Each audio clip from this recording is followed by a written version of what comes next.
Everyone thinks the Yamaha FG800 is just a starter box you outgrow in a year, but here's the thing, it might be the only sub-$250 dreadnought I'd trust on a stage or in a mix, because its scalloped bracing and consistency punch way above its price. Weight, not perfect. If you skip setup, it'll fight you. But after a month of testing, being it against a Fender CD60S and Yamaha's own FG830, I found something that flips the usual beginner guitar narrative. I tracked it in a treated room, 45–50% humidity, multiple string sets, live rehearsals, and mic comparisons. And the result, let's just say my $229 did more than I expected.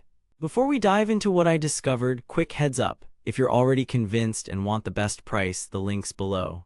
But stick around, because my intonation and durability tests turned up one surprise that could save you extra cash on accessories. Why was I even looking at a budget acoustic? I needed a reliable backup for wedding gigs and lesson days. My old cheapie had a neck twist after a humid summer, and the intonation past the 7th fret drove me crazy. I wanted a dreadnought that projected without boom, stayed in tune through 2-hour sets, and didn't punish beginners' fingers. Under $250, no electronics needed, just honest wood and build.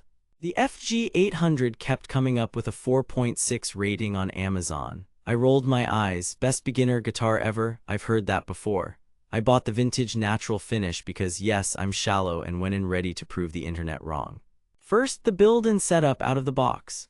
The FG800 is a full-size dread with a solid Sitka spruce top, NATO Okume back and sides, scalloped X-bracing, die-cast tuners, 25.5-inch scale, and a 43 nut. Mine weighed about 4.3 pounds. Action out of the box measured 2.6 on the low E and 2.0 on the high E at the 12th fret, with neck relief around 0.008 inches. Frets were tidy, no sharp edges, the top gloss was clean, and the satinish neck felt quick. Nut and saddle are urea, so not fancy. Visual on screen, close-up of bracing through the sound hole. So far, very Yamaha, consistent. But then I pushed it into real use. Tuning stability over 10 days, RH swinging from 38 to 55%. I logged drift each morning.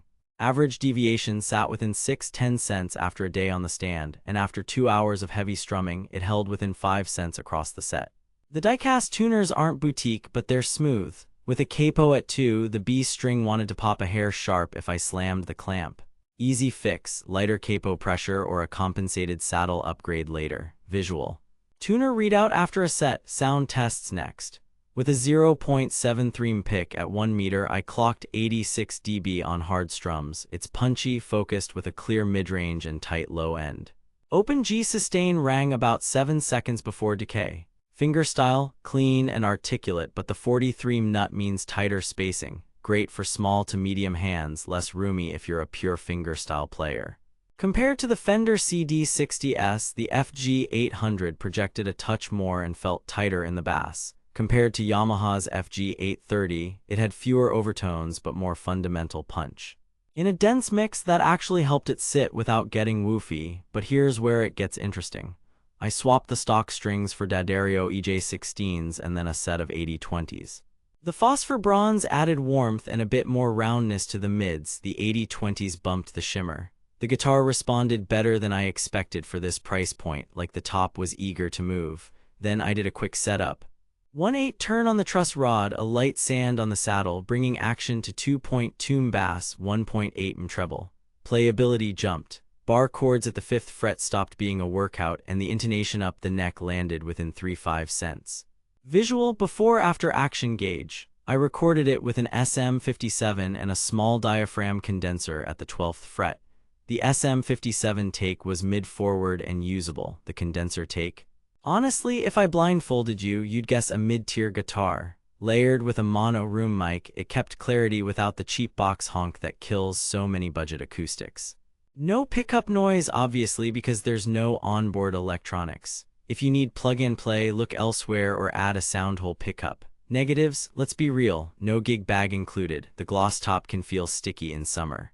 The nut and saddle are plastic, it's fine, but a $30 tusk or bone swap gives a small but audible upgrade. The dread body is big for younger players. If that's you, consider the FS800 concert size. And if you live for lush overtones, the FG830 might suit you better. The big reveal after 30 days, this thing is shockingly consistent and recording ready once you do a basic setup. I went in thinking the FG800 was a beginner stopgap. It turned into a legit working tool. In an AB against a CD60S, the Yamaha projected a hair more and handled aggressive strumming without compressing into mush. Against the pricier FG830, the 800's simpler voice actually cut a live mix better. Too good to be true at $229. The catch is simple: plan for a setup and new strings. Do that, and you get a guitar that outperforms some $400–500 options in practical scenarios. That 4.6 Amazon rating makes sense now. If you want the prettier finish, the AIMM exclusive Vintage Natural looks great, and you can often find used FG800 Natural models under $200. Bottom line, value here isn't hype, it's repeatable. Now that you know it's a legit performer with a small setup investment, grab it before prices swing or stock dries up during back-to-school and holiday spikes. Links in the description for the best current price, and I've listed the exact strings and setup specs I used so you can copy them. Here's the deal: if you're a beginner who wants an instrument that won't hold you back, a gigging player who needs a bulletproof backup, or a home recorder on a budget, the Yamaha FG800 is a yes.